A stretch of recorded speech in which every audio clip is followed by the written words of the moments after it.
les enfants du prince Harry et de Meghan Markle pourraient perdre des titres royaux lorsque le prince Charles deviendra roi. Réagissant aux informations selon lesquelles le couple serait bouleversé par les plans du futur roi, un expert constitutionnel a affirmé qu'il devait avoir une grande connaissance du fonctionnement des lois royales. Le prince Harry, 36 ans, et Meghan Markle, 39 ans, seraient contrariés par les plans annoncés par le prince Charles pour une monarchie allégée, ce qui pourrait signifier que leurs enfants Archie Harrison et Baby Lilibet manquent les titres royaux. En tant qu'arrière-petits-enfants de la reine, ni Lily ni Archie n'ont reçu de titre à la naissance, mais devaient devenir prince et princesse lorsque leur grand-père Charles montera sur le trône.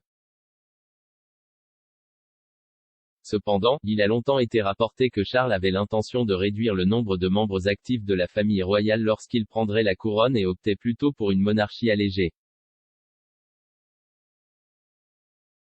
Cela a suscité des spéculations selon lesquelles, malgré la place des Archie et Lily en tant que 7e et 8e dans la lignée du trône, ils pourraient ne pas obtenir les styles de HRH et les titres de prince et de princesse.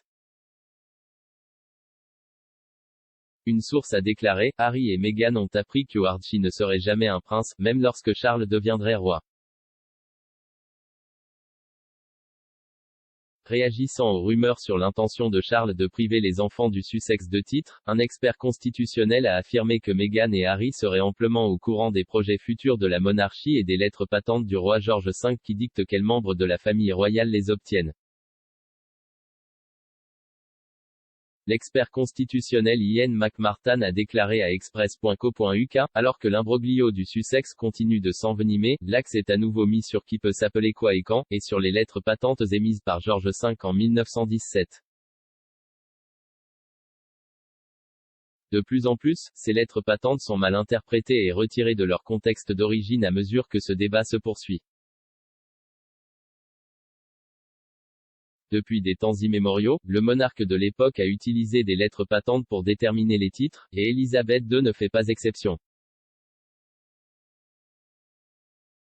Ironiquement, les lettres patentes avant et après 1917 ont souvent été contraires, à un moment donné, au terme des lettres patentes de 1917.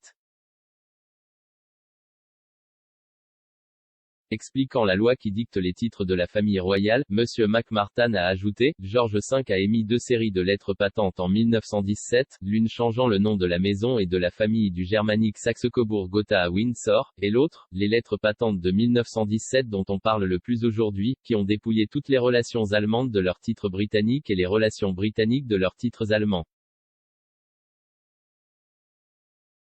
En outre, il a permis à ses enfants d'épouser des roturiers britanniques et, important pour le débat actuel, déterminer et limiter qui apprécierait le style HRH et le titre de princesse ou de prince.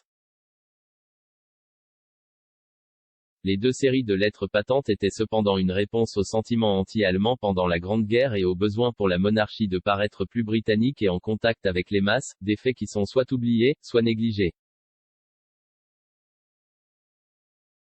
Lors de leur entretien avec Oprah Winfrey en mars, les Sussex semblaient suggérer que leur fils Archie avait été injustement empêché de devenir prince alors que ses cousins royaux de Cambridge l'étaient.